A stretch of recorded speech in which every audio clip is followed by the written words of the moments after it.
It's an absolutely gorgeous day. It's only like 85, I think it's supposed to be the high, but the sun is very bright. And even though the humidity is low, it still feels very warm. But today I am prepared. I've got my water, my wet bandana around my neck, my hat, my sunglasses, my sunscreen, my hiking pole, everything I need to make sure it's a safe hike and an enjoyable one. Amazing. I had to stop and put this strap on under my chin. You get up here at any elevation on these trails, or even, it doesn't have to be on a trail actually, but the wind just kind of gusts out of nowhere. I don't want to lose my hat, so I put my strap on. Normally on a hike like this, I would just be booking along, but stopping to see what's here, admire the surroundings, taking pictures and videos really makes me appreciate more what I'm passing by, because you have to stop and talk about it.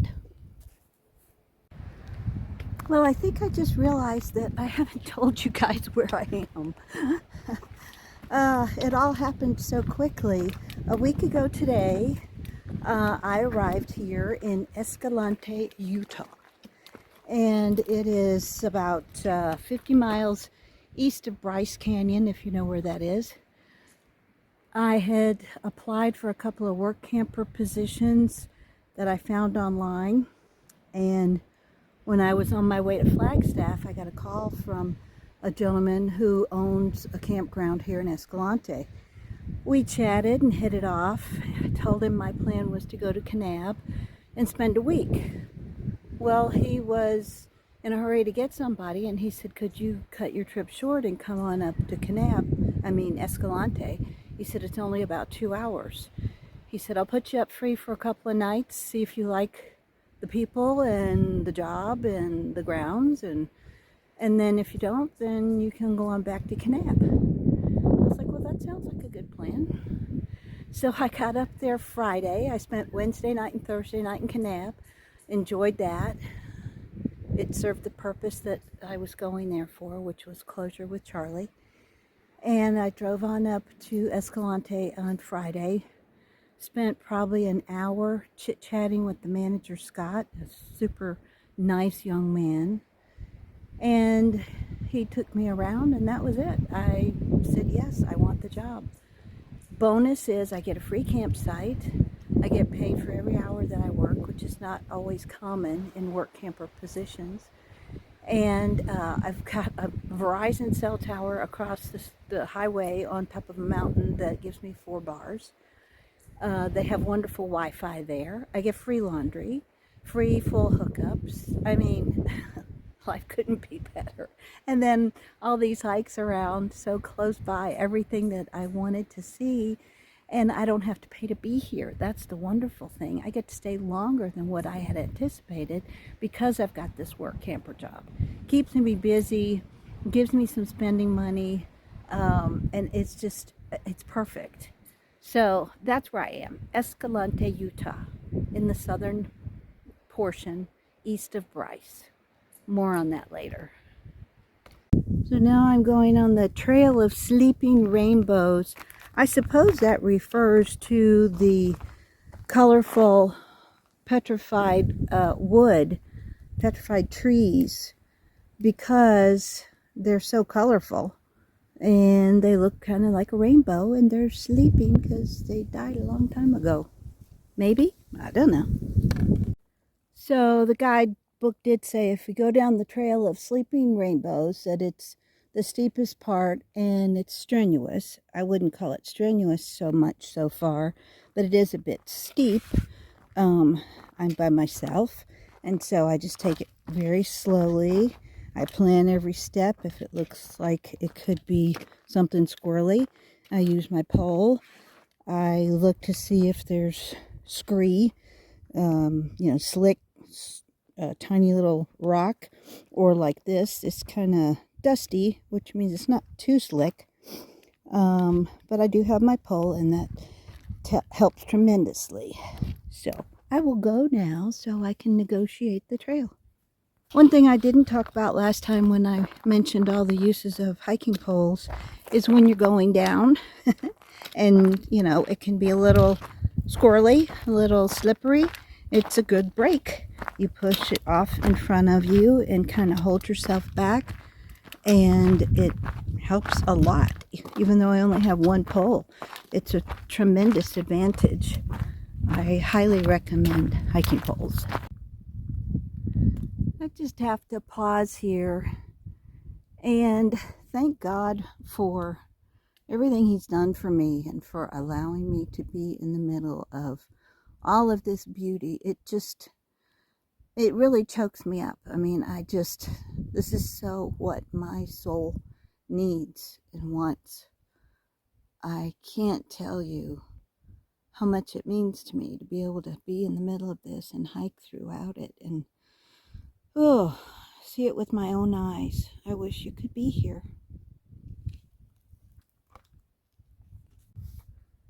By the way, for those of you who worry about me hiking out here alone, first of all, these trails are pretty well traveled. There's a lot of tourists here. You don't see them on camera, but I pass them and we say hello.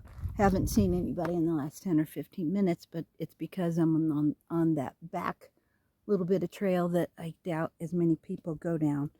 But with that said, I do come prepared. As my son likes to say, my former Marine Corps son, better to have and not want than want and not have. And that's the way I hike. I come well prepared, usually.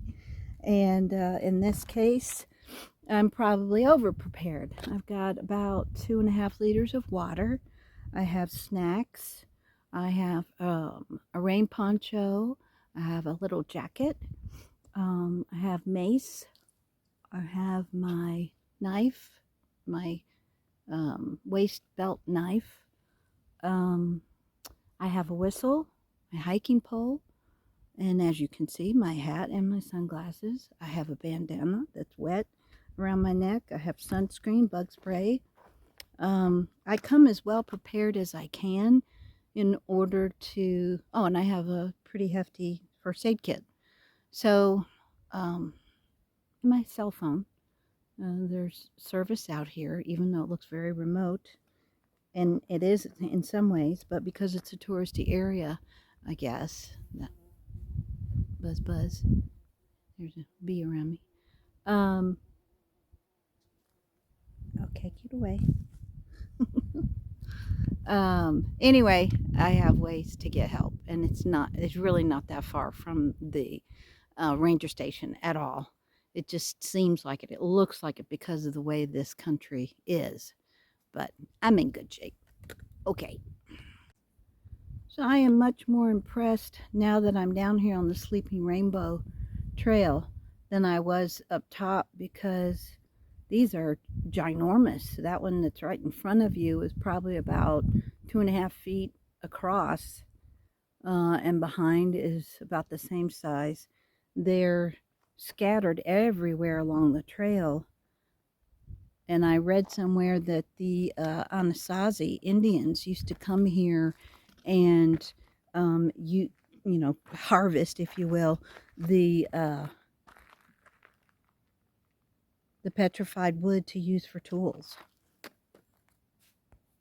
Okay, so here we come. Here's the cliff, and it is a beautiful one. Oh my word. Look at that. Oh my gosh.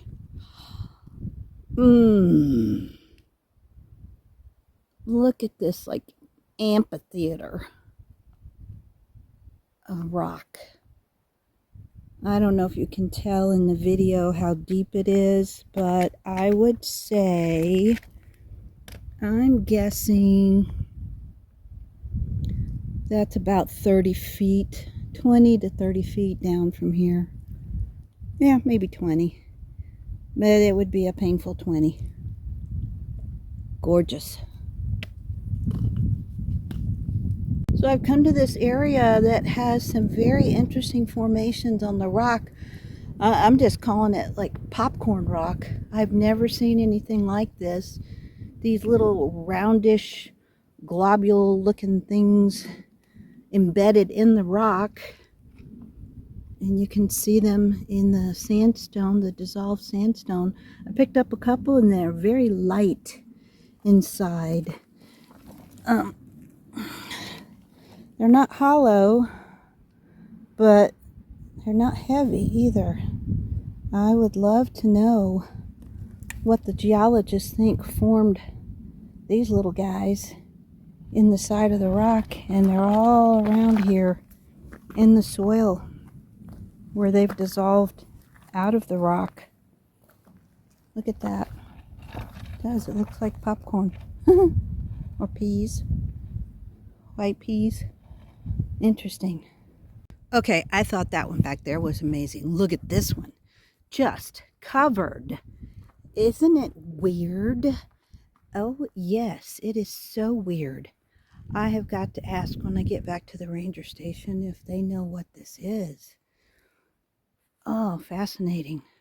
Your eyes just can't really discern the depth and the distance, but it's beautiful.